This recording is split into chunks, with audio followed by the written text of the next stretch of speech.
كتسمع اصوات ديال الدريات، كتسمع اصوات ديال القاصرين.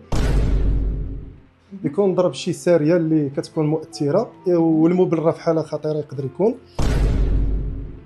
هاد السيده دائما كتشكى بان راه كيوقعوا شي مشاكل.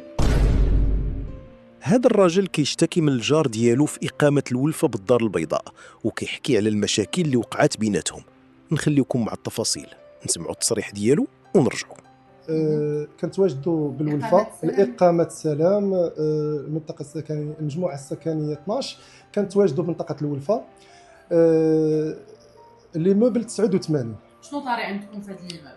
المشكل اللي طاري عندنا هو انه كان الموبل قبل ما يجي هذا السيد هذا اللي شرا واحد لابارتومون، كان الموبل كينعم بالهدوء. واحد الوقيته جا هذا السيد شرا واحد لابارتومون اللي كاينه في الريت شوسي. هاد لابارتومون شنو دار ليها؟ يعني الحمد لله الليماب ديالكم فيه عائلات، فيه وليدات، فيه مدرسه ديالهم الصباح، فيه ناس خدامين، فيه يعني الحمد لله. الحمد لله ما عندكمش هذا المشكل ما قبل ما يجي هذا السيد. كان الموبل ديالنا كان من احسن لي زيموبل اللي كاينين هنا في الولفه. المشكله اللي وقعت هو ان هذا السيد هذا فاش شرا داك لابارتومون شنو دار؟ جا قسمها الكوزينه، رجعها بيت، غير التصميم الداخلي ديال الدار كامله. وهذا الشيء بشكل غير قانوني. بغير قانوني. جاو السلطات؟ لا ما جاوش السلطات اللي في المنطقه. لا ما جاوش ما فهمناش. يعني هذا السيد كيبدل التصميم الداخلي ديال الدار وسي انتردي بعدا. باش يقدر يكون شي حاجه، يقدر يكون ضرب شي يكون ضرب شي ساريه اللي كتكون مؤثره، والموبل راه في حاله خطيره يقدر يكون. وحنا دابا كنجدوا رئيس المنطقه والدائره ديال الصفا باش يدخلوا يشوفوا لنا هذا المشكل هذا. عندكم هنايا في هذا لابارتمون شنو ولا كيطرا في هذا لابارتمون؟ كاينه واحد السيده معنا في الموبل مجاوره لهذا لابارتمون اللي واقع فيها المشكل. يعني الباب على الباب. الباب ورحنا دابا يعني في الدار ديال هذه السيده. هاد السيده دائما كتشكى بان راه كيوقعوا شي مشاكل داخل الدار. كتسمع اصوات ديال الدريات، كتسمع اصوات ديال القاصرين، كنسمعوا بزاف ديال الحوايج اللي ماشي هما هذوك. مخلطه الدنيا ولاد وبنات كنلقاو هذا المشكل دائما. وهاد السيده 60 واحد شحال فيها في المتراج؟ 50 متر. 50 متر ساكن فيها شحال من واحد؟ كيتناوبوا عليها شي 60 واحد. إذن كما شفنا القصة هنا ماشي غير خلاف بسيط بين جوج جيران، وإنما كاينين مجموعة ديال الأمور اللي خاصها تفهم بهدوء وبعيدا عن التسرع في الحكم.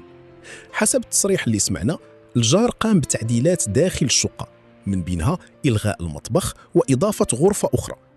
وهنا كيبقى السؤال، واش هاد التغييرات تمت بطريقة قانونية وبالموافقات اللازمة، خصوصا وأن أي تغيير جوهري في الشقة أو في التقسيم الداخلي ديالها ممكن تكون عنده شروط وضوابط خاصة. ومن جهة أخرى كاين كذلك شكايات مرتبطة بالإزعاج، خصوصا إذا كانت الشقة كتستعمل بطريقة كتسبب الضجيج أو كتقلق راحة السكان. وبما أن الإقامة فيها عائلات، فمن الطبيعي أن أي واحد ساكن تما يبغي يعيش في واحد الجو فيه الهدوء والاحترام، وماشي كل واحد يدير اللي بغى داخل الشقة ديالو بلا ما يفكر في الجيران. أما بخصوص الكلام اللي كيدور على دخول الفتيات واستعمال الشقة للحفلات، فهنا خاصنا نكونوا واضحين. مادام الأمر غير أخبار أو ادعاءات، ما خصناش نقدموها على أنها حقيقة مؤكدة. الحكم خاصو يكون بناء على الوقائع والأدلة وماشي على الإشاعات. فالرأي ديالي الحل ماشي هو الدخول في مشادات بين الجيران ولا تبادل الاتهامات. إذا كان فعلا كاين خرق للقانون أو إزعاج مستمر، فالطريق الصحيح هو التوجه للجهات المختصة وتقديم الشكاية بالطريقة القانونية، وخلي الجهات المعنية هي اللي تحقق وتقرر واش كاين خرق ولا لا.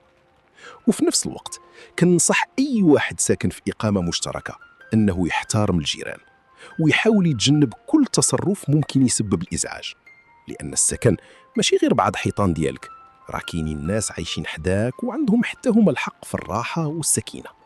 وبالنسبة لنا كمشاهدين خاصنا حتى حنا نكونوا متوازنين، نسمعوا جميع الأطراف وما نحكموش على شي واحد غير من خلال تصريح طرف واحد. إلا عجبكم هذا النوع ديال المواضيع والتحليلات، ما تنسوش ديروا لايك للفيديو وتشتركوا في القناة وتفعلوا الجرس باش يوصلكم كل جديد، ونلتقوا في فيديو جديد إن شاء الله.